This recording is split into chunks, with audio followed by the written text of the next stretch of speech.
Good morning from the Autodromo Internacional de Algarve in Portugal, Portimão in Old Money, and welcome to the final weekend of the European Le Mans Series package and the final weekend, of course, of the Ligier European Series, where we'll get all the major titles decided in what is going to be 2 one-hour races. I'm Graham Goodwin. No Johnny Palmer this morning, unfortunately, in common with the Ligier European Series. He's suffering from unpredictable excitement at both ends of the field in the case of the Ligiers. We'll see Johnny later in the day. But titles up for grabs. Delighted as we take a look at this fabulous 4.653 kilometre circuit here in Portugal. The rolling hills here, a great place to go motor racing. Delighted to be joined by, he reminds me, 2022 champion, Ligier Orion. Ligier, you'll be in action later on in both the Michelin Le Mans Cup and in the European Le Mans Series, but we're looking forward to a couple of hours of fantastic racing. Yeah, good morning. Thank you for the invitation. It's a pleasure finally to commentate with you. And this weekend is a bit full. We have the Le Mans Cup and ELMS race tomorrow, so yeah, it will be a busy day. We're running down through this 24-car entry. The important parts of it are who is in pole position for the title fights in both JS P4 and JS2 R. It's a double pole position for the championship leader, Romain Berkler, in the Loire Valley Racing run car.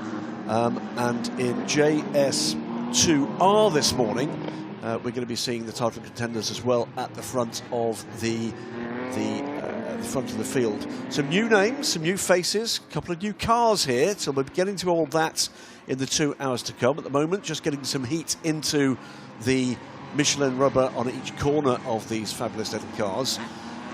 What do you think? This stage of the championship, there's a lot to win, but there's a lot to lose if you mess it up here. Consistency has been the key, as it always is in Ligier European Series, Guillaume. Yeah, exactly. The fight for the title is between Berkler and ELMS car. So yeah, he needs to win that race, or just like to finish in a good point for the 2 races. Also in the mix, mathematically at least, is the car on the outside of the front row. That is Hamda and Amna Al-Kabazi. It'll be Hamda to start the car, the number 88 Team Virage car. And that car has been getting quicker and quicker through the season. Down they come through the final turn, this sweeping turn here at Portimão, nerves jangling, and the Porsche leading car will pull across into pit lane and allow Romain Berkler to control the pace to the line. When the lights go out, the action will start, and we can start calling 60 minutes of what will no doubt be great racing once again for the Ligier European Series. And away we go. Pause for effect. Now, Romain Berkler to the inside, Hamda Al-Kabazi to the inside, Maxwell Dodds behind with Gregorio Bertoccio. Did see 1 or 2 of those cars pulling out of formation, maybe a little early. That might be an interesting call for race control a little later, but Romain Berkler's got away. Al-Kabazi shuffled back. The number 6 car, Max Dodds, though, is right there in second place, being pressured to the outside by Andre Vieira. I wonder about that start, though, and how did that look to you? Yeah, we have now the 2 fight title in the front row, so it will be interesting. I saw Virage is third. Yes, indeed. Certainly as well, the same in JS2R. LR Motorsport, Simone Riccitelli leads the way there, side by side. The number 6, the number 44 car, 22 though ahead, and away and clear. That's exactly where Romain Berkler wants to be. Already 1.3 seconds clear as Maxwell Dodds tries to fend off Andre Vieira's number 44 ASM Motorsport car. Clean start in both classes. We'll wait to see how race control saw the discipline as they came to the line to start the race. Must run through the grid hatchings. Not absolutely clear that everybody quite got there for that, but the clock is ticking down. Remember, we'll have a big lockup in the background there from mid-pack car in JS P4. Fun to race these cars, Ligier? Yeah, it's really a car which is funny to drive.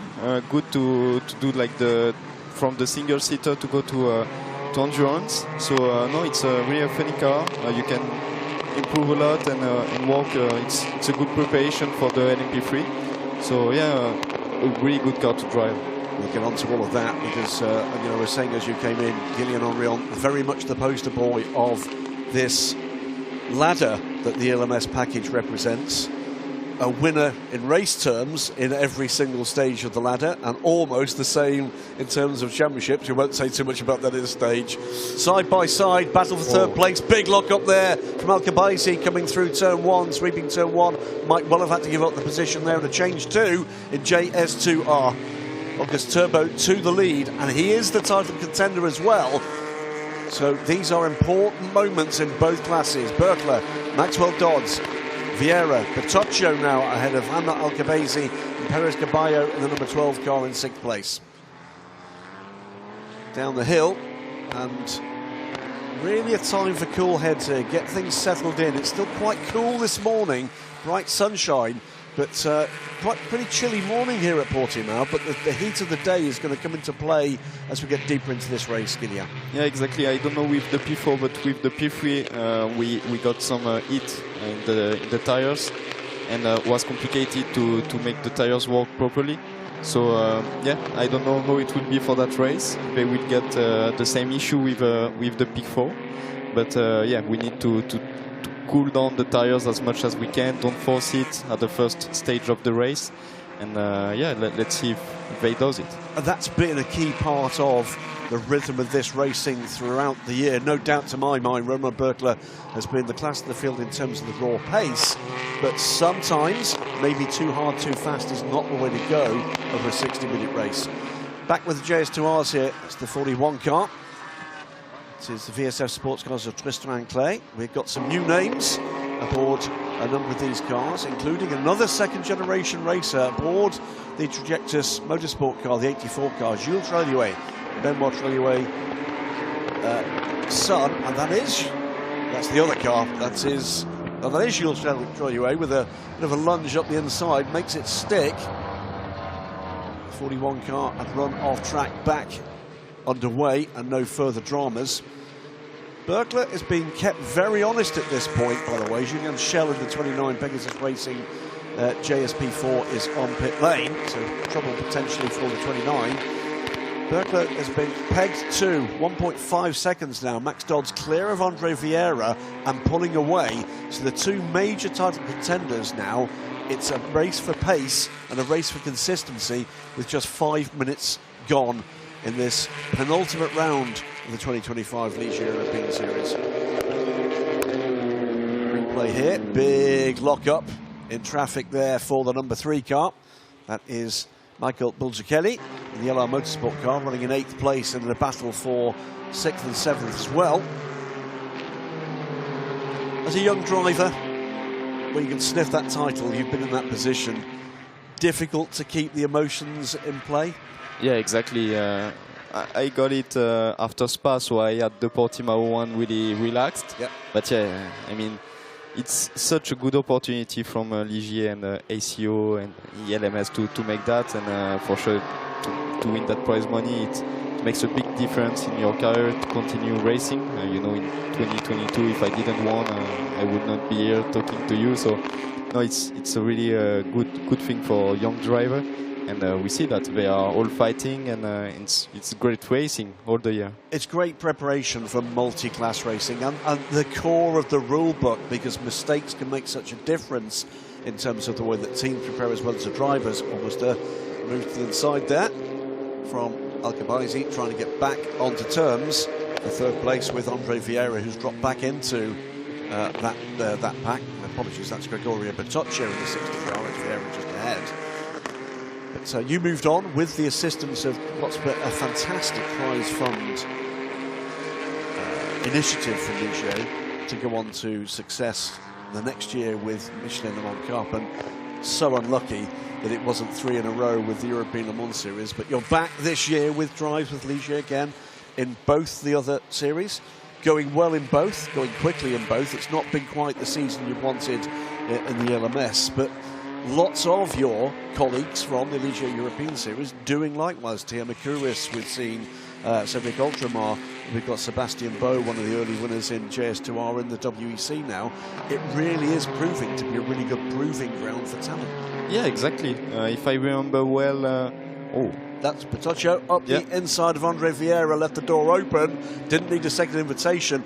Petaccio's been under pressure from Alcabaisi for the fourth position, decides he's going to check out of that battle, and the easiest way he's found to do it is to just leapfrog ahead one more position. This is Julien Schell's number 29 car, and, well, as a competitive proposition, I'm afraid it's race over for them very early this morning. There will be another chance with race 2 this afternoon, though, remember. Stick with us, though, because lots of racing still going on. Max Dodds, by the way, beginning to reel in Roman Bertler for the lead of the race. That 1.5 seconds is back now to 1.3, and that's come courtesy of the fastest lap of the race as Alcabaisi now goes up the inside of Andre Vieira. And is she going to make it through? Not quite there. Exciting weekend for the Alcabaisi family. Not only technically, certainly mathematically still in the hunt for this championship, but we can have a full family effort in the rookie test for the Michelin Le Mans Cup and European Le Mans Series on Sunday, with both Hamza Alcabaisi and Khalid Alcabaisi, their father, sharing an LMP3 car in the rookie test. I'm looking forward to that. That was a bit of a wiggle there from Jacques Nicolet, and he's had to give up track position and tags the second of the JS2 R cars in that battle. So Jacques looked to me like he was just trying to get things back on track, and maybe was struggling a little bit in the cockpit and didn't realise how close he was to that GT car. Yeah, again a spin? A spin for the 94. That's the Pegasus racing car of Jordan Meyer. So all sorts of dramas. Jacques Nicolet gathering his thoughts and everything else, I think, gets back ahead of the JS2R. I'm sure there will be a wave of apology there. That was... See it again. So that was just a spin by himself, no contact, I don't think, there from Jordan. He'll get the car gathered back up and away he goes. Meanwhile, I can tell you, yellow flags at turn 13, and that is for the 44 car. So Andre Vieira has had a torrid last couple of laps. Great start for that car. But now dropping back down the order, gathered it back up and will crack on. But all of a sudden, we've got a proper battle for the lead of this race, and these are the two main championship contending cars. Roman Bertler in the Loire Valley Racing number 22 car, leading the number 6 car of ANS Motorsport. Maxwell Dodds will hand that car over a little later to Ico Sigre.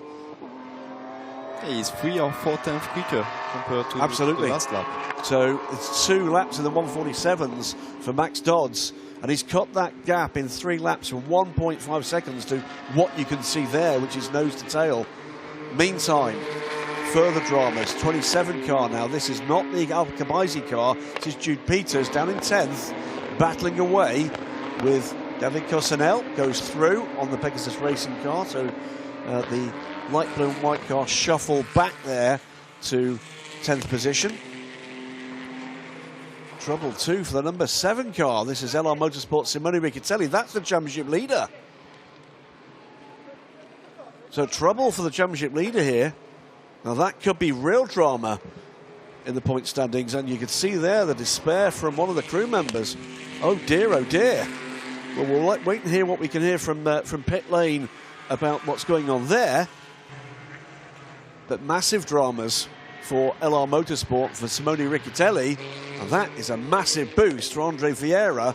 Sorry, not Andre Vieira, for Auguste Turbo, who now leads the race and stands at the moment to draw maximum points in a race where his principal title rival may not score. Well, what a couple of minutes we've had there. Lead gap, as we're watching JS2R, 3 battling cars here, is down to under half a second. These are dramatic moments in this championship. Yeah, and look, for the P4. The P4, this is overall, and these are, remember, the 2 championship leading cars. Why this dramatic? Because the leading car of Roman Bertler has lost pretty much a second in the last 2 laps to a charging Maxwell Dodds. And that loss is not because Roman Bertler is going any slower, it's because Max Dodds is going a lot quicker.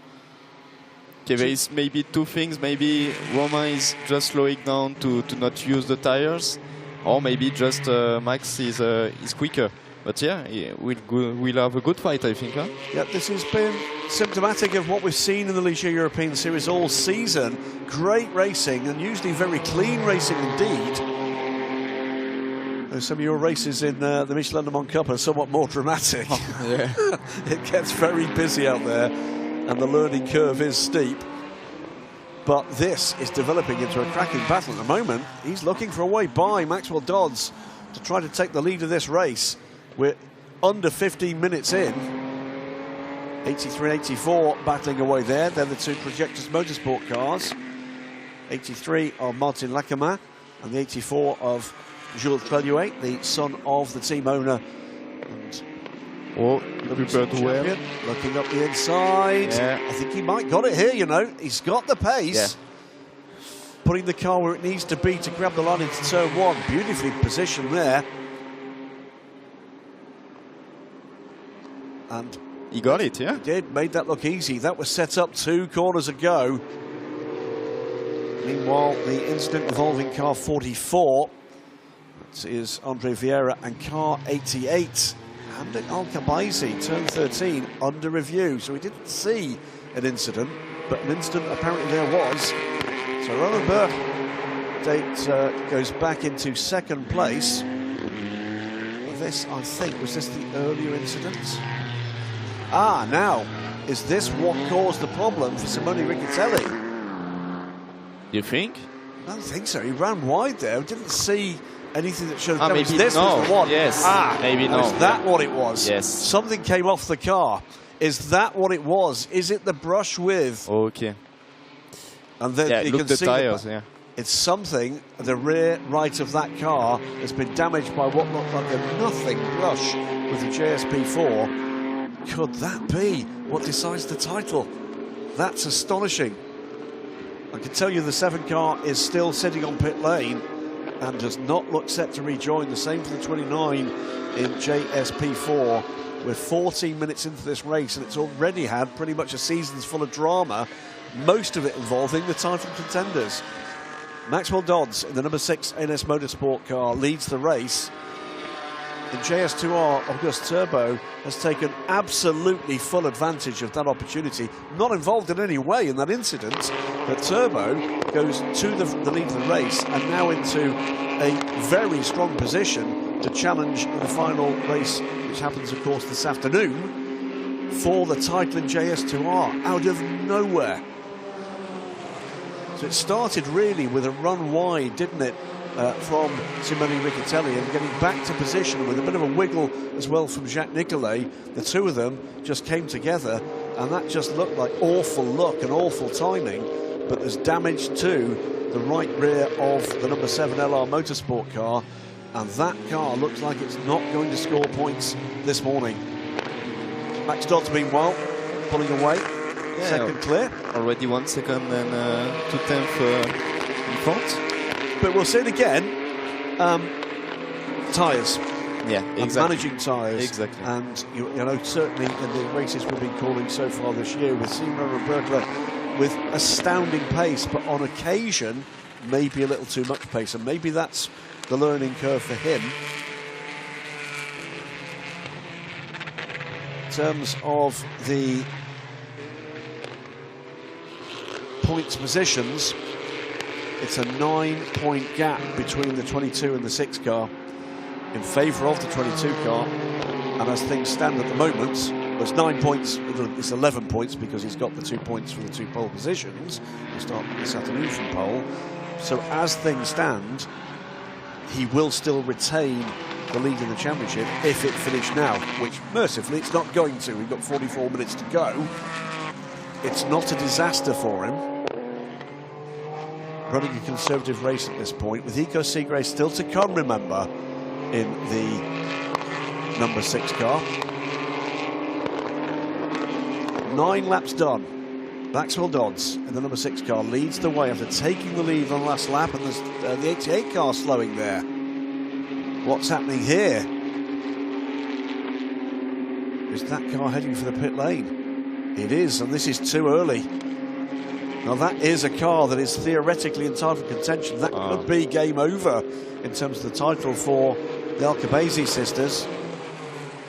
Meantime, as we watch the seemingly stricken Team Virage car on pit lane, your old team, of course, 1:47.419 for Maxwell Dodds is the fastest lap of the race, and he pulls clear now by almost 2 seconds.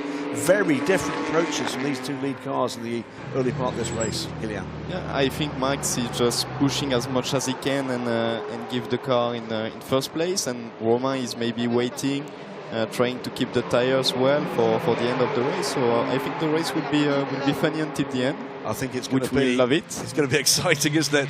The Team Virage mechanics looking at the rear of the Alcabazi sisters car, and some scratching of heads there. There's clearly a technical issue for that car. Laptop is out,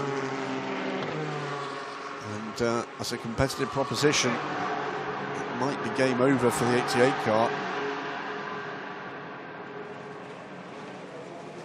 Not sure just exactly what they're trying to diagnose there. We'll move back to the action on track. Max Dodds, better part of 2 seconds clear of Roman Berkler now. Gregorio Petoccio for Ilinx Bayern Racing, running in third, by the way, the number 60 car, but he's almost 10 seconds, but he's over 10 seconds back from the leader. It's another fastest lap of the race, meanwhile, for Max Dodds. It's a 1:47.380, and he puts another half a second on Roman Berkler, and I think you're absolutely right. I think this is strategic. This is about Romain looking after the car over the race distance, whereas Max Dodds and the A&S Motorsport car have chosen violence and have chosen to push on hard. And it may very well be, as you've been learning over the recent years of your career, strategy matters. Yeah, it does. And actually, as a young driver, that's got to be tough. You've been used coming through your early training. It's maximum attack almost all the time with a short sprint race. You can't do that in endurance racing. And that has to be a difficult thing for a young mind to adjust to, which is management, tyre management, fuel management. And after 5 years doing that now, you're in this wonderful position where you're teaching other people to do the same. Yeah, no, you're right. But still, last year I just learned how to fuel save quite a lot. You remember in Mugello, which was a fuel save stint for me. And yeah, I mean, endurance offers that opportunity to do so many things. Fuel save, tires save. I mean, there is so many things to learn and to do, which is so exciting for a driver, I've got to ask that because, in most people's head, it's fast, fast, fast. But is it just as satisfying to get a strategic result as it is as one on pace? Exactly. But my favorite race was Mugello because I got something from endurance. It's a typical thing from endurance. And we won because of that, So I loved it. And yeah, I mean, there's so many things to learn. I am still learning. And you see, there is still racing. I mean, that's incredible. Great stuff here, by the way. This is the battle for fourth position. Luis Carlos Perez Caballo in the ASM Motorsport car number 12. Under attack there from Michael Bulcichelli in the LR Motorsport number 3. And this is another battle that's been going pretty much from the off. And there's other cars getting involved in this, what could end up being a 4-car battle. All sorts of opportunities coming through the Ligier European Series, including that prize fund, including as you made your way up the ladder. Battle here, by the way. This is for the 4th place in JS2 R. Now there's Jules Treluet in the number 84 car, making his way up the field. One of 2 new young drivers aboard this car this weekend. We'll talk about his teammates a little later in the race when we see him aboard the car. Big lock-up, but didn't stop him from utilising the gap that opened up ahead of him. That was some pass. Was going to move on to talk about what happens here on Sunday. It is the Michelin Le Mans Cup and European Le Mans Series rookie test. You've been part of that setup. You were with us last year and demonstrating the then brand new Ligier JS 325. Also, we saw him in Bahrain for the WC rookie test as the ELMS nominee for LMGT3. It does strike me there are a lot of people working very hard to try to open doors for young drivers. There's a lot of opportunity now with the way these ladders work and with other opportunities that sit there to grab young talent into sports car racing rather than up the ladder in single-seaters. Yeah, exactly. You have more opportunities. ELMS, the ACO and Ligier put all that what they can to make a young driver being just shining, you know. I got so many opportunities from when I am coming to endurance, and yeah, to go to Bahrain to do the wake, it was totally incredible. Great jig up the inside there. The number 3 car of Michael Bulzachelli goes up into 4th place. He'll now try to break the toe and break that train now of 4 cars. He's got a little way to go. 4 seconds up the road is Gregorio Bertoccio, and the opportunity there, trouble there, running wide. The Virage car getting involved there as well. 3 car is clear. Perez Caballo though struggling a little bit, trying to come back though. From nowhere seemingly, got great traction there.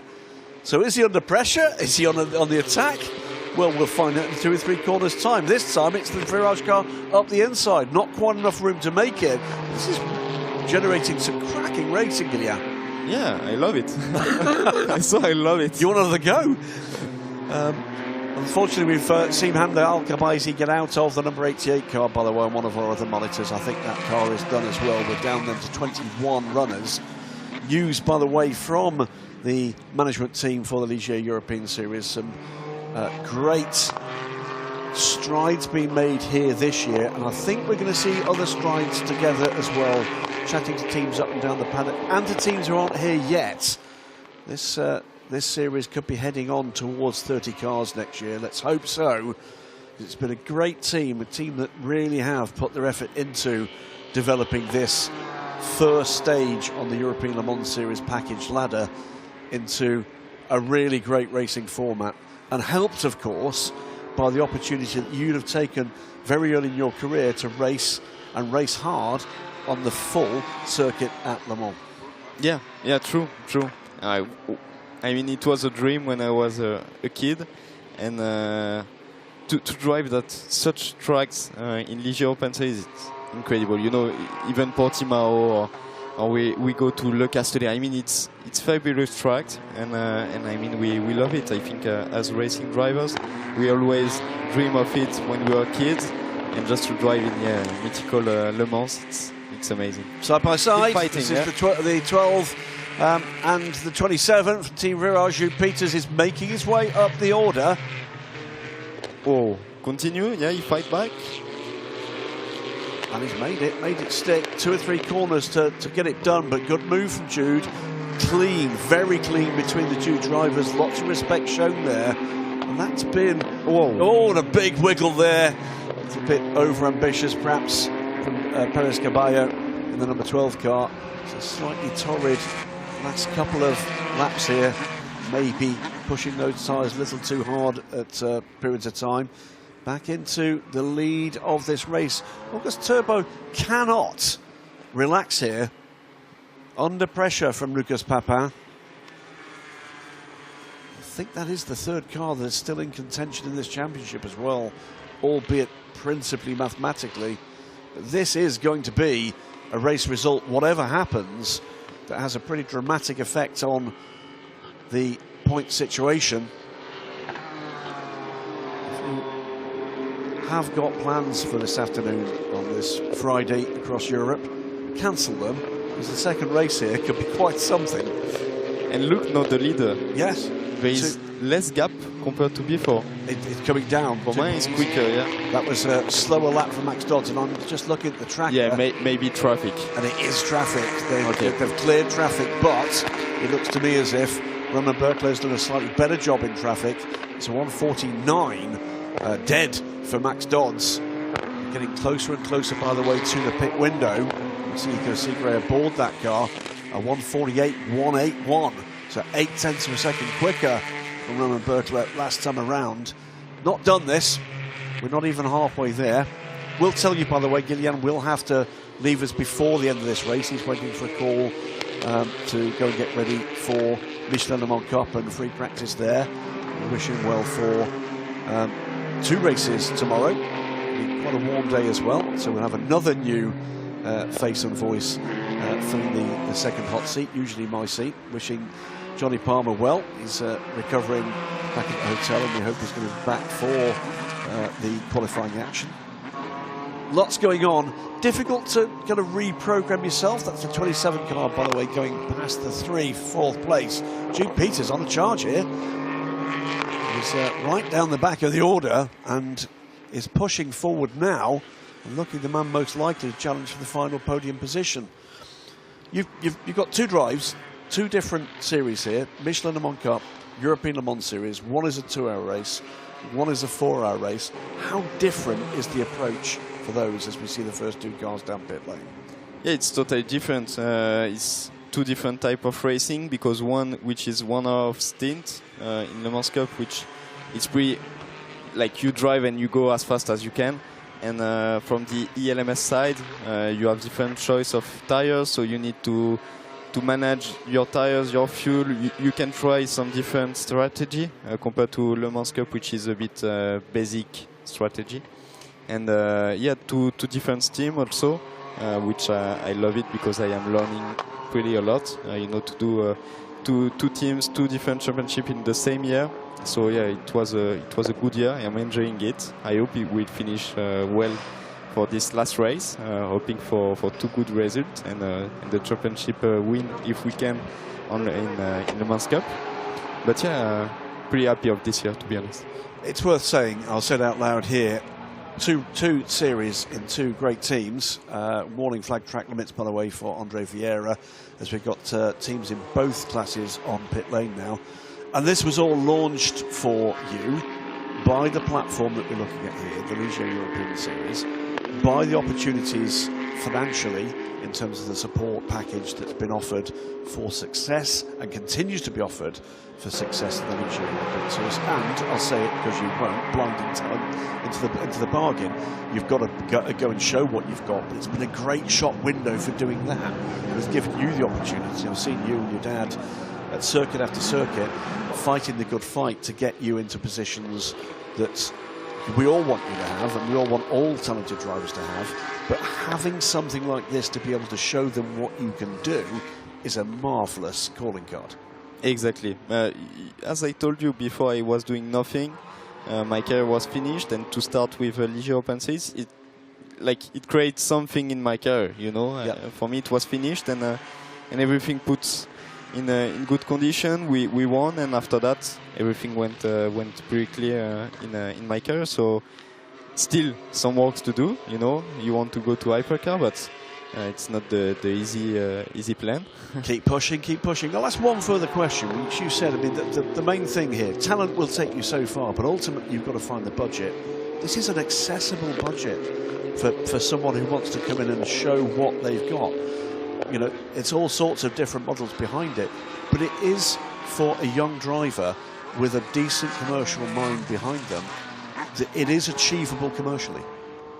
Yeah, I mean, it's difficult always to find the budget, but Ligier European Series gave something which is really not easy to have. But I mean, you have a big prize money if you win. You can split by 2 because you are 2 drivers. So Endurance offered that opportunity that you can pay less compared to a single-seater, yeah, which we love it, and which helps young driver. Getting through this pit lane cycle, and includes, by the way, race leader Max Dodds is on pit lane. Roman Berkler follows him down now, so they've pitted the 2 leading cars on successive laps. We'll see Yuko Sigre back into the race aboard the number 6 car. Then we'll see how things pan out. Remember, there is a set pit stop time for these cars, but that differs depending on the mix of drivers you have aboard both the JS P4s and the JS2Rs. It's a good look at the number 22 car. Came in from the lead, did Roman Berkler, because the 6 car had already pitted. Yuko Sigre, I can tell you, is back out and running, so he's effectively now going to run around this 4.6 kilometre track fast enough that he's getting there before the pit stop time elapses for Roman Berkler, who is driving this car solo. You see, they are doing the tire pressure. Yeah. Tell me a bit about that, because it's one of these kind of parts of motorsport that's not well understood by people that watch this. How big a difference does that make? Oh, a lot. No, but I mean, in free practice we tried, and we just get down the pressure because we are too high at the end of one stint, and it makes a lot of difference. You know, the first 5 laps after that, you are so quick. You know, it was like a new tires. So yeah, you see when they have the opportunities, they are just doing it, and the first 1 lap or 2 laps will be complicated to make the tire warm, but even the brakes are warm, so it will be quicker. But yeah, it's good to make the pressure more down. Side by side, another new driver for us this weekend, Simone Villard-Jodi in the number 60 Iron Lynx Bayern racing car, side by side with Ruben Hage for his 6th place. And what happened there? I looked away from the screen. What did you see, Gillian? He took the graben and just got a big snap, a big moment. And luckily, that's not got in the way of the number 3 car that's involved there as well. All sorts going on here. 27 minutes to go, working our way through the pit stop cycle. Here comes Roman Berkler. Where is the number 6 car of Ico Segre? And I think the answer is he's gone through. He's just there, yeah. There we go. That's the gap. This is the title battle. They are the 2 cars involved. Ico goes through into the lead. So a neat and tidy stop from his team. Roman Berkler with the extra 5 seconds on pit lane as a solo driver. A&S Motorsport lead from Loire Valley Racing. Ico Segre second in the championship. Roman Berkler leading the championship. Vic Stevens aboard the first of the Team Virage cars, taken that car over from Jude Peters. He's emerged and is in 3rd place, slightly closer than that car was before the pit stop cycle, of course, because of the longer stop for Roman Berkler. We're going to say thank you and farewell to Gillian Onrion. Gillian, thanks for joining us this morning. You've been a big help whilst Johnny's been feeling unwell. Good luck for the remainder of the weekend. Good luck in the racing tomorrow and in qualifying this afternoon. Thank you for the invitation. It was a real pleasure, and I am really happy to do that. So thank you so much. Thanks. Good stuff. So 25 minutes to the end of this race. We're going to be joined by another new voice to the Ligier European Series. In just a couple of moments. We'll introduce him when he's settled down and got himself comfortable. But lots of excitement still to go. So A&S Motorsport's Ico Segre, 3.5 seconds to the good from Roman Berkler. They are the 2 remaining title contenders, with the problems early in this race for the Hamna Al-Gabaizi number 88 Team Virage car. That car has not re-emerged in the pits and is effectively a retirement. Dramas as well in JS2R, where the title leading LR Motorsport car, after a seemingly tiny brush with Jacques Nicolet's JS P4, pitted and is out of the race with some kind of, we presume, either suspension or braking damage to the right rear corner, where that car took a little bit of a hit. 24 minutes to go. Everybody that's needed to pit has pitted. We crack on, and we're going to take a look in a moment, side by side between the 3 and the 12 car. This is for 4th place between Ruben Hage and Pietro Ferri, and it is the Pietro Ferri car that takes the position but has to run wide in defence of that position. Fair or foul? I think he's going to stay on board and stay ahead here. And we'll catch up with the dramas, and it is dramas in JS2R in just a couple of moments. But before that, we'll welcome to the booth my friend, my colleague, the deputy editor of dailysportscar.com, and thanks for filling in while Johnny's taking a moment or two to recover, to Stephen Kilby. Hi, Graham.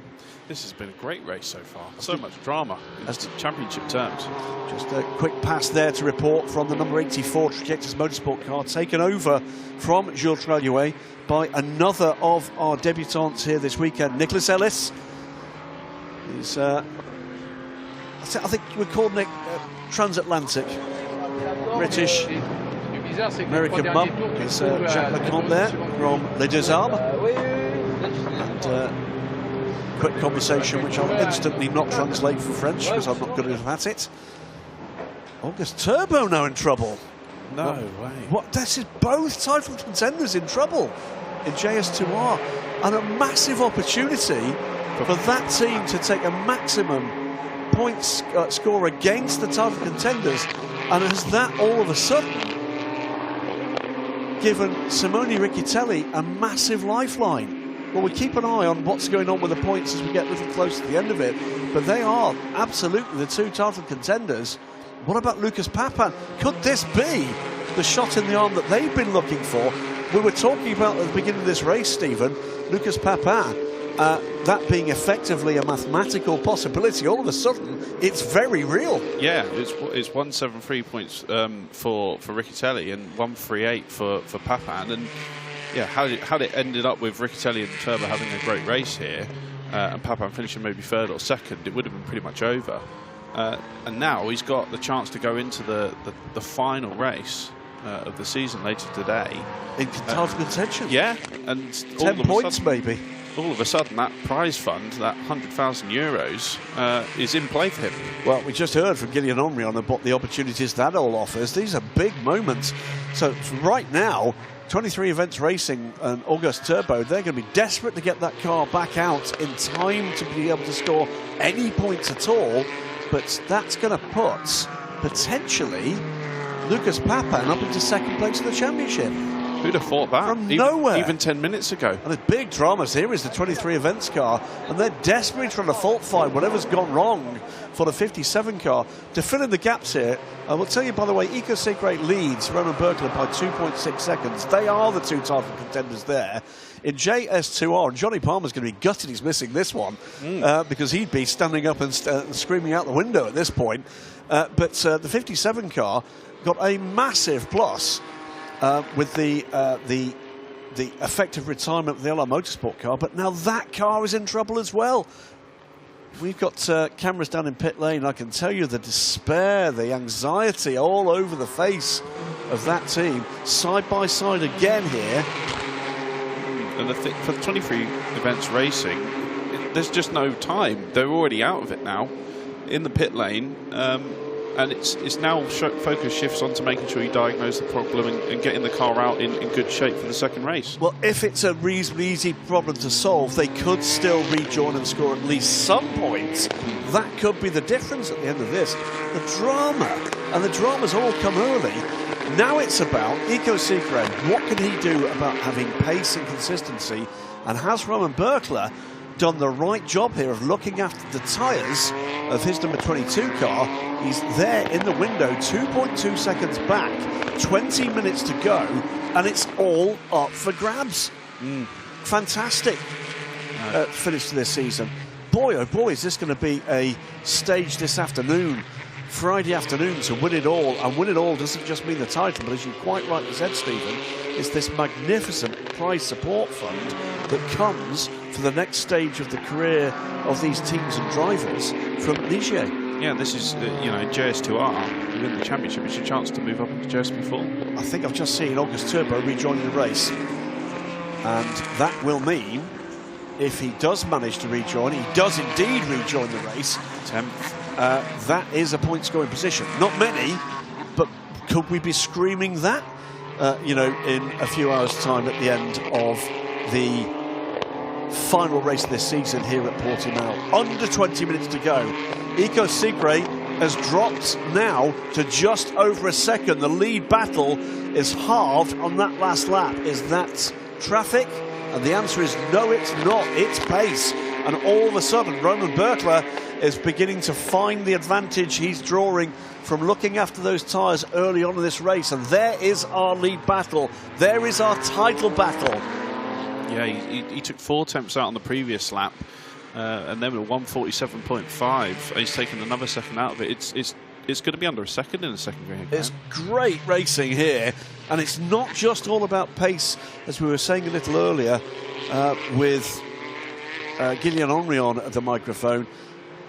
Happily, even in this first stage of the ladder in the European Le Mans Series, there's trouble there for the race leader, just held up for a moment or two, and it's caused given the opportunity for Roman Berkeley to be right all over him, and that is the 57 car of August Turbo, trying to get to the end of this race, but he was in the wrong place, the wrong time for our race leader, Ico Segre.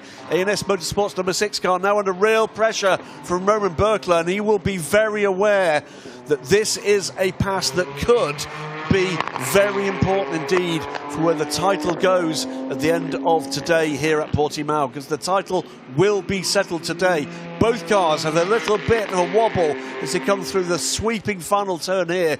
Great theatre for motorsport here in Portimão. To the outside goes Roman Berkeley, down towards turn 1. Ico Segre goes defensive. Can he get to the apex first? Can he? Or is Berkeley going to go around the outside? He's got him. Great move. Textbook, yeah, just really neat and tidy. Played that breaking point beautifully there. And this is the interesting thing with this battle, is that you've got Berkeley, who's been in for the whole race. He's already got his eye in. He's had the half an hour of track time before Ico Segre climbed aboard the car. Meanwhile, battle a little bit further back. This is the battle for third place. It's Pietro Ferri and Vic Stevens battling away. Stevens goes through, and it's Team Virage up into a podium position. It's been a crew that's been one to watch in the latter part of the season. Yeah, another really nice clean move at turn 1. It always impresses me with Ligier European Series just how good the racing is. They're not massive part spills for these teams, are there? No, they're absolutely not. Still, battle again around the outside. The 3 car comes back. Great clean racing off the track though. Big wiggle at the back end of the number 3 car. That gives the 27 in the hands of Vic Stevens the opportunity to get the power in earlier, but fighting back again up the inside here. This is for a podium place, remember, and it's going to go the way of the 3 car at this stage. This is going to go all the way, Stevens. 16.5 minutes to go. Berkeley leads from Ico Segre, who's still right there with him, and behind, albeit 25 seconds behind, it's no less exciting for the final podium position. Both drivers giving each other a bit of racing room there. No contact, just really nice clean racing, and it's really encouraging lap times here. Ferry's just put in the quickest lap of the race, I see.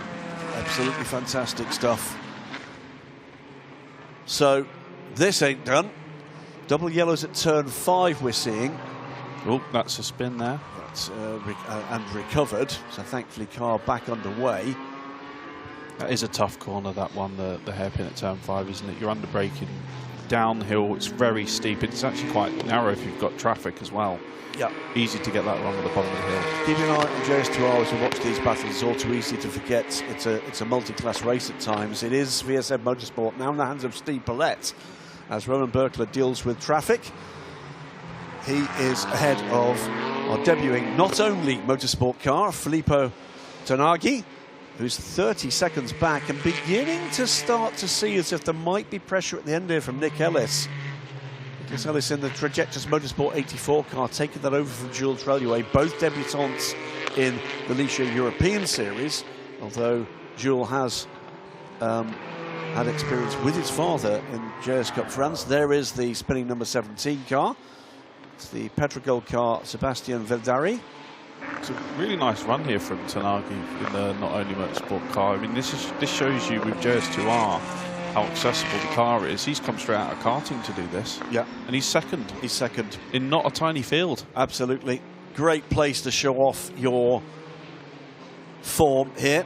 Ico Segre is beginning to just drop back a little from a charging Roman Berkeley, and with 14 minutes to go, it looks to me as if our championship leader has got it absolutely spot on right, managing his tyres. We've seen, as we said with Gillian earlier on, him phenomenally fast all the way through this season, but at times finding that he's maybe leaned on the Michelins a little too hard and lost some of the bite at the end of the race. Here, he's done it in the opposite way. He's 14 minutes to go before we find out whether or not he's got it absolutely spot on. But right now, he's extending that lead 10th by 10th by 10th. And last time around, put a second on Ico Segre. He's putting himself in such a good position here ahead of the finale. It's just easing the pressure just a little bit. You'll be if you finish like this, you'll be in double figures with a points lead from 9 points before the race started. But that's That's massive when you're talking about the margins we're talking about in this. And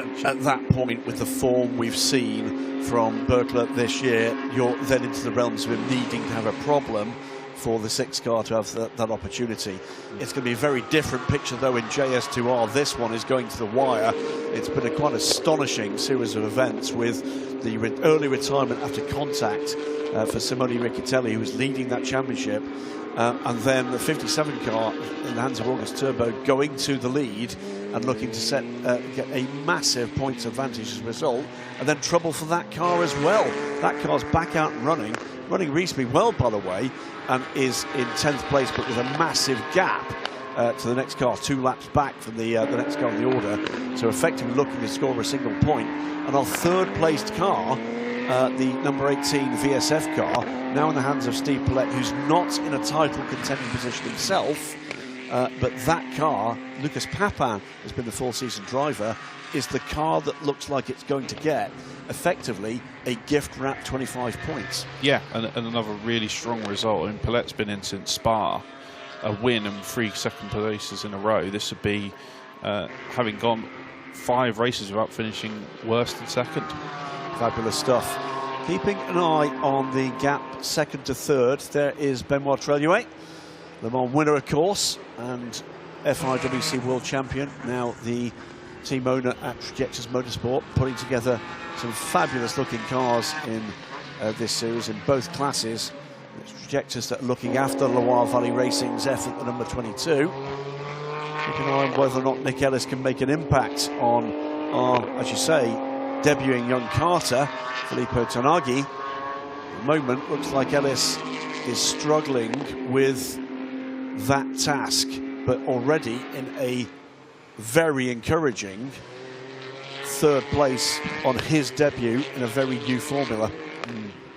Just really nice to see, and good to see Benoit Treluet there, and investing in young talent as well. Another man in the paddock who's very keen to see this sport grow and flourish in this astonishing era. Yeah, you know, we're seeing a whole lot of very well-known faces realising not only as their driving career perhaps comes to the end of time. Obviously, Benoit has been retired from driving for a little wee while, but the likes of Mathieu Vazevière, with the team in LMP3 nowadays as well. Great to see it. Yeah, and this is the place to do it. I mean, there's no space on the ELMS grid. There's rarely any space on the Michelin Le Mans Cup grid. If you want to build your way up the ACO system and get your team to Le Mans, this is, it's a cost-effective way to get going as a small up-and-coming team with a lot of aspiration. 11 minutes to go. I look at our tracker and I can tell you there's plenty of groups of 2, 3 and even 4 cars still battling away. Amongst them are these 2 cars. This is the 83 from Trajectus. This is Martin Lackerman under pressure from Cindy Goudet in the M Racing number 68 for 4th place. They've got Jacques Nicolet ahead of them and separating them from the 1, 2, 3 train. All of a sudden, by the way, Nick Ellis is beginning now to close as he played a good game here in terms of tyre wear. Berkler holding a 2.7 second advantage, but Eco Seagrace not giving this up. His form, his lap times are still very good, just not quite as good with just under 10 minutes to go as Roman Berkler. 60 car on the 44 is Simone Villojodi. Andre Vieira, who had a torrid early part to this race. This is the battle for 8th, and slips up the inside and away and through he goes. Yeah, good overtake opportunity there from Vieira. So, that's Cindy Goudet lunging up the inside, makes it stick, finds grip at all 4 corners. That's just enough to take 4th place from the 83 car. Yeah, through the kitchen sink at that one. As didn't she just? But avoided contact again. Watch this, goes the inside. Sold the dummy. Oh, dear me. And there was literally every ounce of grip available. And kept it on the track as well. She did indeed. Lovely move. Again, clean. It's 83 car. Went defensive in a very different way, but gaping hole up the inside was all that Cindy Goudet needed. Yeah. She's away and clear. Can she now gap the car behind? Another consistent run from Cindy Goudet. This is a season where she's finishing the top 5 practically every race. It's really nice to see. Yep, and consistency's the key. And, you don't always have to be ultimately the quickest to play a part in endurance racing. And well, and certainly in the ELMS and Le Mans Cup, you look at the point standings in the Le Mans Cup GT3 class, you don't have to even win a race to be in championship lead, do you? yeah, absolutely. As we've got in at least one class in Le Mans Cup, the GT class, I think I'm right, the car that is leading the championship coming into this finale has not won a race. Yeah. What they've done is finished consistently through the season, taking the opportunities when they arrive. The Corvette racing approach, winning championships by just finishing 2nd, 3rd, 4th and 5th. Ollie Gavin all over, all the Yeah, time. Barely ever won a race. You know. He knows all about finishing 2nd, doesn't he? And disappointment. Yeah, crushing disappointment. 27 car here, fending off the number 12. This is Vic Stevens and Ruben Hage, and the pace from Vic Stevens still there. Under 8 minutes to go, fending off the ASM Motorsport number 12 car for 4th place, but the podium still a possibility depending on just exactly what car each of these drivers has got under them in these last 7.5 minutes. Battle for 4th between Vic and Ruben. Everybody. Now, will they reel in that number 3 from ML Motorsport? The gap's 4.1 seconds. At the moment, Pietro Ferri is quicker, but again, tyres, and the other tyre as well, because all 4 count. Goudet, by the way, beginning to gap the 83 car. And just taking a quick look, Nick Ellis's push, by the way, slightly affected by the fact that the 58 JS P4 of Jacques Nicolet has had to find his way by. That's cost a couple of seconds to Very the chase. turned it on there, just set the fastest lap of the race at 1:47.172. So answering our own question, has he still got pace? Yes. Yeah, I mean, he's going to have to go quite a way up the road to catch Eco Segre. That's pretty much out of the question now. 6 minutes to go, isn't it? I think if he thinks he's got the car underneath him to push, he's going to do that. And he's going to do that principally to fend off any possible challenge from Vic Stevens at the end of this race. Vic's pace late in these races has been very, very good. But Vic Stevens is still under major pressure here from Ruben Hage. He's tucked in behind the 27, has to go defensive. And I think there's a clash at the back there. The bit of bodywork flies up from the 27 car. So he's hit the 27 on the right rear. Hopefully that's going to be bodywork only. But that was what wasn't too close for comfort. It was a hit. Yeah, it didn't look like we've got any tyre-to-tyre contact. Let's watch again here. The deal with the traffic goes to the outside, moves back to try to take the line, and in trying to do the same, the number 12 car got into the braking zone a little bit too quickly, and there was damage there for the 27 car ahead. That could have been a lot worse, couldn't it? It most certainly could. Did well to gather that back up. We'll see whether or not that's had any effect on the pace. That incident is going to be looked at. That's not a surprise.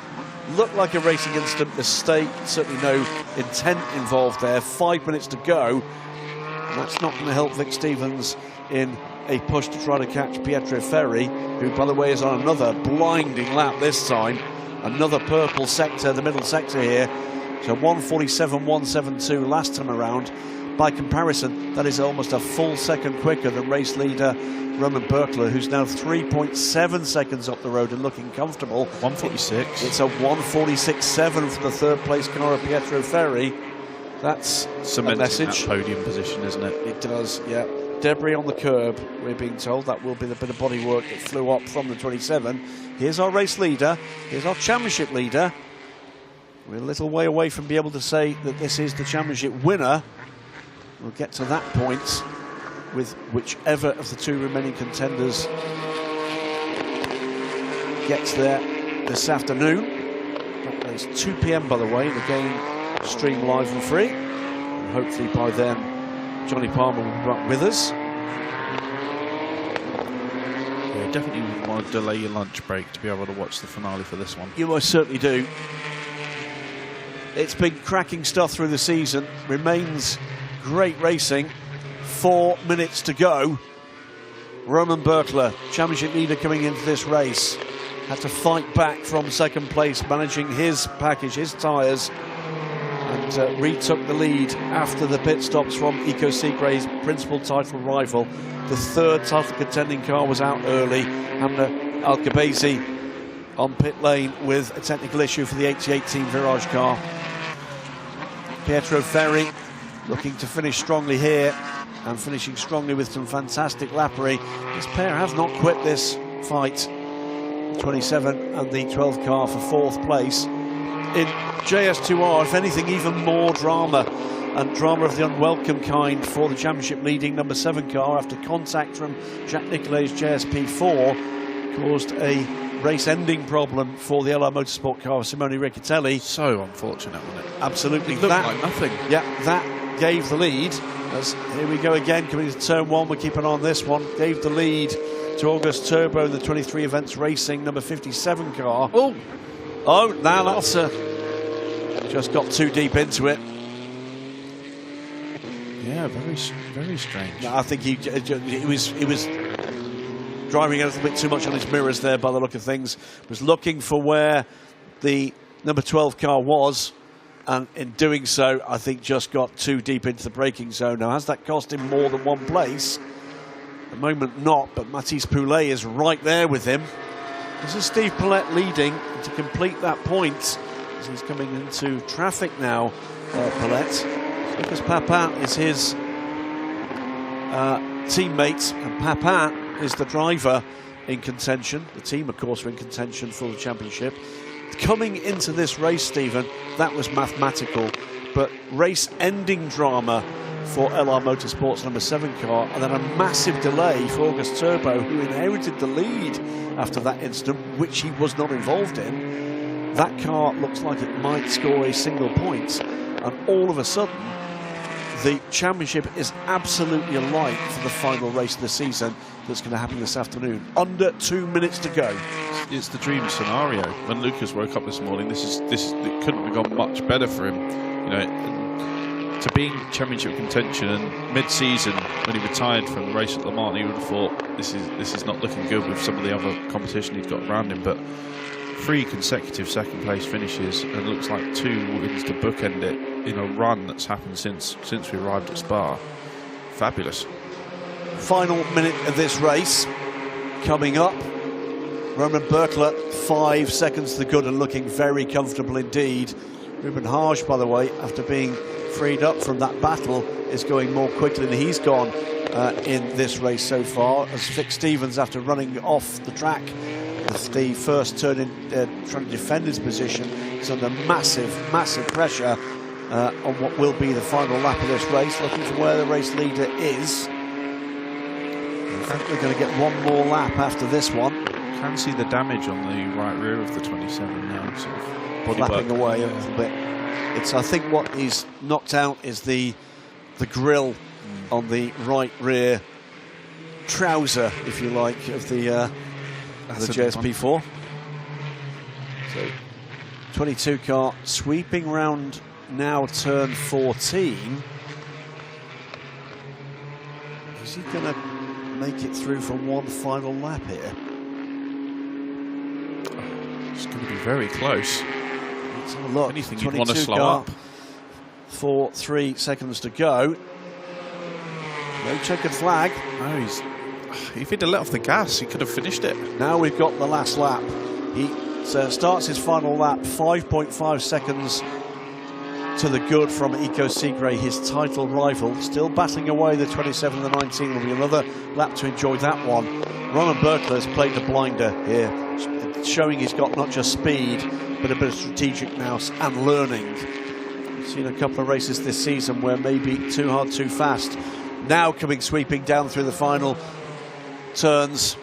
Is this the moment that we're going to see the battle sorted for what is now 5th place? 27 to the inside, not too deep this time. Takes the racing line, makes it more difficult for the number 19 car. Segray closing a little on this lap, but I don't think that's going to be enough. Steve Paulette well clear in JS2R from Filippo Tanagi, who's had an absolutely fantastic debut in this race. There's no break here for Vic Stevens. There's so many overtaking opportunities around this circuit. Oh, around the outside. Has he made that stick? Has he made it stick? Late on the brakes, not quite. Off. Won't be able to do there. Still side by side. Has done it there. Side. Did he go too far off the track, Grant? He was off the track before he took it, but was that an advantage in getting the traction down? That's one for race control later. I suspect the answer will be no. Here comes the 22 car, though, coming through the final turn, still with traffic, on his way to the win. Roman Berkler with Loire Valley Racing by Trajectus Racing takes a fantastic win by, what is that going to be? Something like 5 seconds. 4.5 seconds at the flag from Eco Segre in the NS Motorsport car. That is a big step towards the title from Roman Berkler, and a race well run. This one, though, isn't quite done. The number 19 car, the 27, waiting for the third place car, the LR Motorsport car of Pietro Ferri to come home. He was some 20 seconds back. He crosses the line now safely, and we wait for the race winner as well in JS2R, the 18 car, crosses the line. That battle, our 5th, 6th place cars. Here comes the 18 car, VSF Sports, Steve Paulette, Lucas Papin. Mathematical hope, I think you could possibly say, was the attitude at 8 o'clock this morning as they arrived at the track. Absolute opportunity is the way they'll finish this race. Crosses the line now to take the win. VSF Sports, the 18 Ligier JS2 R, takes the win from Felipe Tonaghi, who's 34 seconds back on the debut for Not Only Motorsports, but will take a podium on his debut. Also a podium on their debut for the 84 Trajectus Motorsport New Look squad of Nick Ellis and Jules Treluet. We'll wait for them to come home. This, though, is one of the big stories of the day, Stephen. An absolute turnaround. And we'll bring you the points, I think, for race 2 this afternoon once that's all been worked out post-race. But what we're going to see is 3 crews in not mathematical, but actual contention for this title. Yeah, it's been the dream run for that car. And with the way that the... Ooh. This is the battle for 4th. Sidney Goudet fending off the attack eventually from Martin Lackermann. That's been a great run too. So VSF Sports take the win from Not Only Motorsport, then Trajectus Motorsports number 84 car, and it is an awful lot of debutants on that podium, and that tells 2 stories. Talent still coming to the Ligier European Series, and poor luck from 2 of the major title contenders in JS2R. Roman Berkler, though, that was a very professional-looking race from the solo racer from Loire Valley Racing by Trajectus. And this man, this car, and this team looking very good indeed as we come to the end of the penultimate hour of racing of the Ligier European Series in 2025. Through to Parc Fermé they go, and if there's no dramas there, they'll confirm the points before we go racing this afternoon.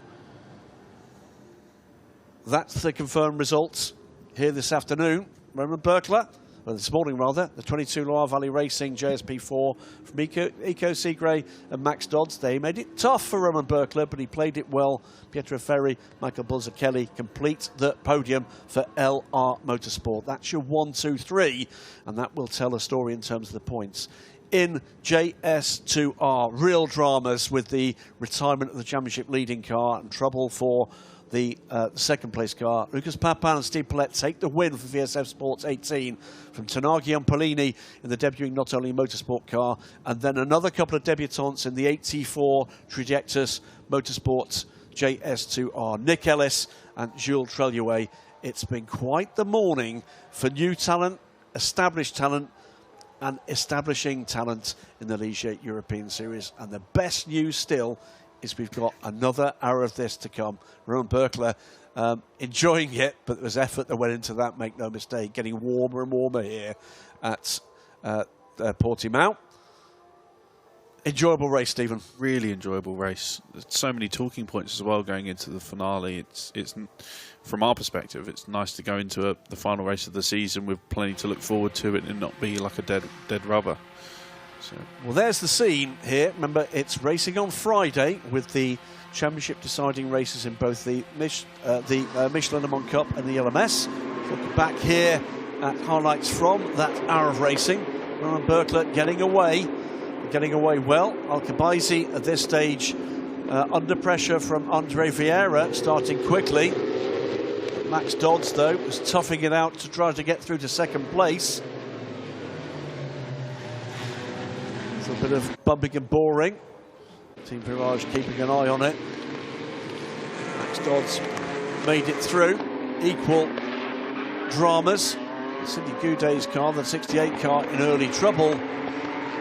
This was the 84 of Jules Treluet getting into a tussle with the number 50.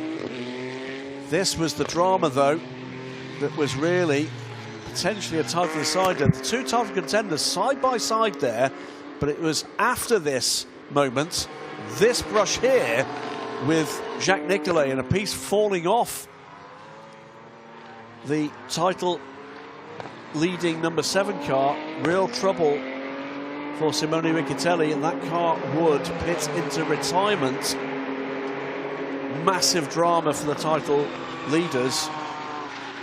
More battling between Trajectories Motorsports, Jules Treluet, the 50 car, under pressure and having to cede that position. The 3 and the 12 here, battling away, some cracking battles up and down the order. 27 and the 3 this time, car that would be in contention at the end of the race. Coming through the pit stops here was Eco Seagray after his pit stop. Coming through in the lead from Roman Berkler, who'd been looking after the tyres. Max Dodds had taken the 6 car to the lead. Yet again, the number 3 and the number 12 battling away. And then real drama in JS2R with a technical problem for the 57 car that inherited the lead after the retirement of the 7. Yet again, the 3. Pretty much all the highlights have featured moves one way or the other from this car. And battling for a good points position to the very end of the race. This was where the lead finally went to Roman Berkler, looking after the tyres in the first part of the race. That paid off later on in the race, and Sidney Goudet, Tokyo drifting up the inside to get to 4th place ahead of the 83 Trajectories car. Clash between the 12 and the 27 that eventually cost them dearly. Took a little bit off the edge of the performance of the 27, and then under braking. Bit of a mistake for the 27 that left him open to attack at the very end of the race. Shuffle back a couple of positions. But Roman Berkler it would be to come home for yet another race win and more points on the board. But the big headline today is going to be a massive turnaround in fortunes, with VSF Sports coming through to take the JS2R win, throwing the title battle onto a very hot fire. Great stuff then from the Ligier European Series. We'll be back, and with thanks to Gillian Henrion and to Stephen Kilby for joining us. Hopefully Johnny Palmer will be better in time for this afternoon's race. Join us for what is going to be the title decider in JS P4, in JS2R, and for the Ligier European Series as a whole. 2 o'clock this afternoon, live and free.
And we are ready to start the prize giving ceremony for the first race of the Ligier European Series. We start with the overall and JS P4. Third position, Ligier Motorsport with Pietro Ferri and Michael Busachelli.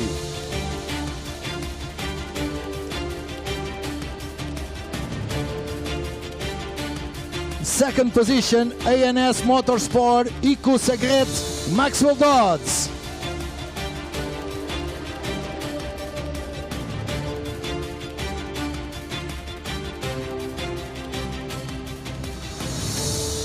And the winning team with number 22, Loire Valley Racing with Roman Butler.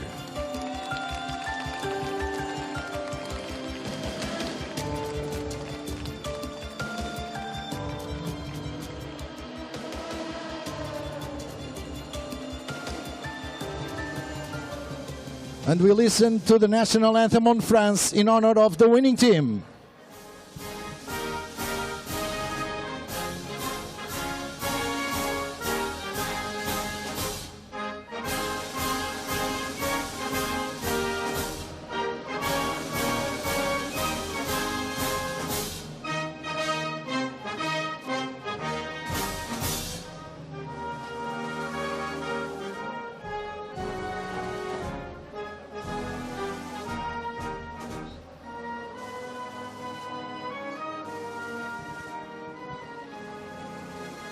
Drivers, please raise your trophies for the pictures.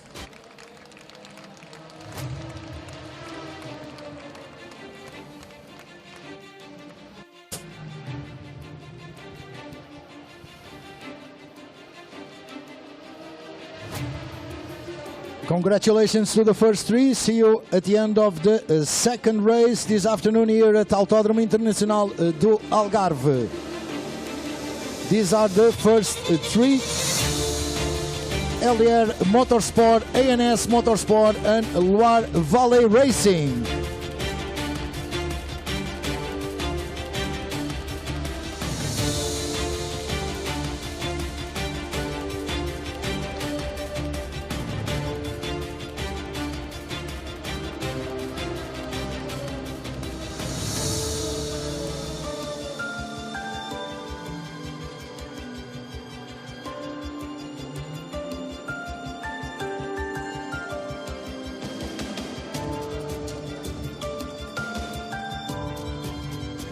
And we go to the JS P4 AM podium.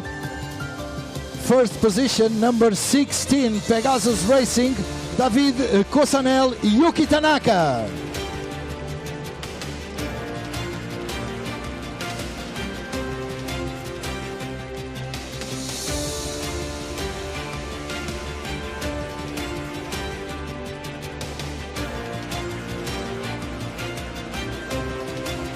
Drivers, raise your trophies for the photo, please. Also the team representative.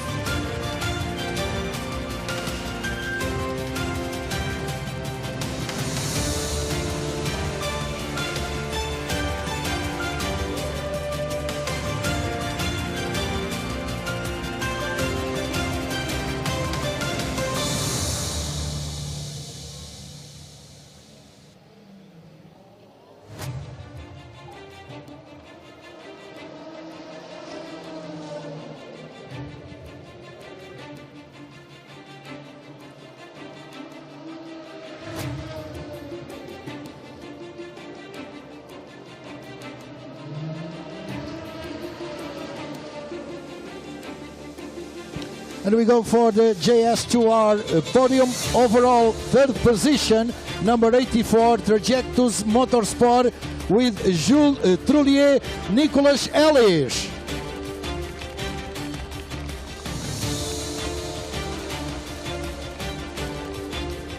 Second position, number 14, not only Motorsport, with Filippo Tornaghi, Giacomo Polini.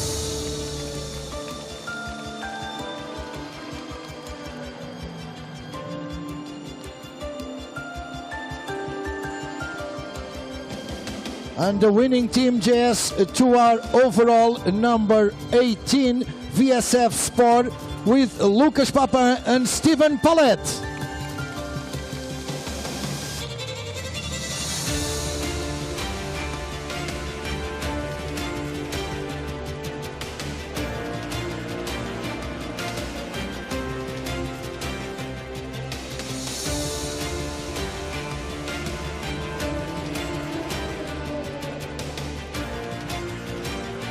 And we listen to the national anthem of France in honor of the winning team.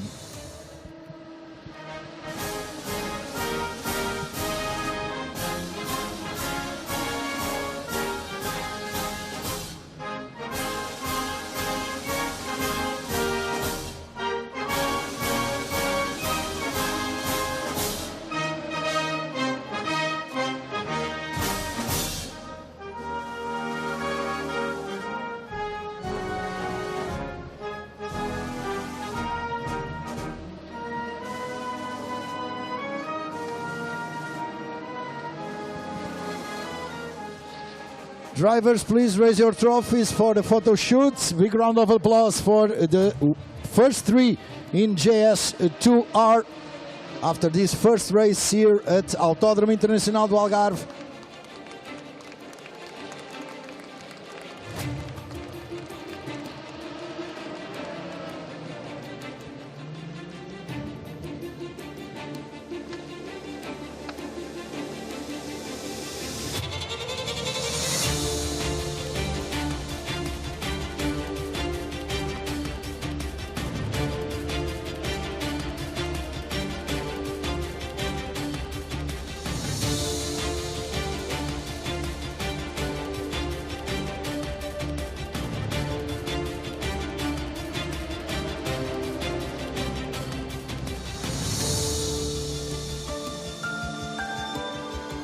And we go for the JS2R Pro-Am podium. First position, number 17, Petro Golds, Henrique Cruz, Sebastián Villadari.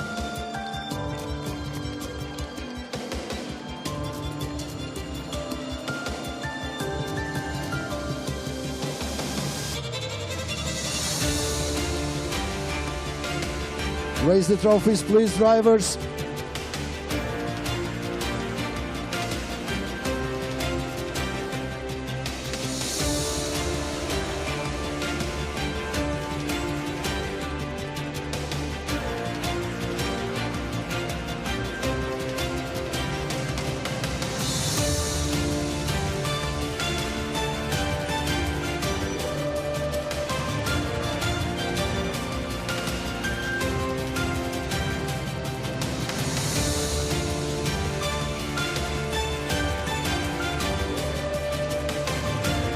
And we go for the final podium of this first race here in Algarve for the JS2R AM. First position, number 41. It's for VSF Sport with Florian Teja and Tristan Clay.